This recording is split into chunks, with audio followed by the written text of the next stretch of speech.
Apostles na ni Jesus, so I cannot join with them. And then another round of music na nanapot, and then namutana siya, kinsa man na naabot naadiri karon. Ang sulti nitong istorya niya, usa na sa mga martyr. Sulti niya, adili ko martyr, so I cannot go with them. And then next band was played, and then namutana na ko siya, kinsa na naabot, mga sina Abraham na and all others. So sulti niya, dili ko makauban niya. And then finally, usa ka sound or kining music na gitudlo niya or giplay. So nakita niya na daghan kay mga tao nga nakauban niya na. Tuwa na dito si Rahab, atong prostitute, na si Zacchaeus, na kining team, no, kining kawatan. So pinakinsa mo na nabot, amaw na sila, mga makasasala diya sa Ginoo. So niya, I was one of them, and I'm going to join them.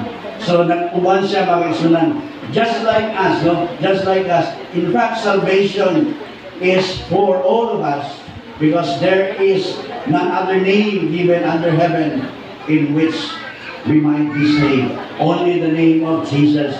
So as a conclusion, I would encourage this one. Ako taga mo, ibayaw nato ang Ginoo nga si Jesus Kristo, that in all our needs, in all our undertaking, sa tanan nga pangitabo sa atong kinabuhi, gyud ang Dios. Mga sulti lang ta siya, Ginoo, hinumdumi ako. Remember me on where I am today.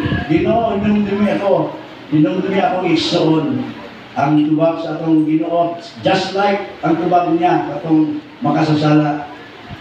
Surely today you will be with me in paradise. In fact, in John 17 nagasulti ang Ginoo diha, he was talking about all the saved loved ones. So kita tanan mga loved ones or kining those who are saved in Christ. He was praying to God the Father. Bumabasa nato na, makita nato that His love really never fails. It never dries, no, in us. He will continue to love us today, tomorrow, until the day He will come. God bless us, and may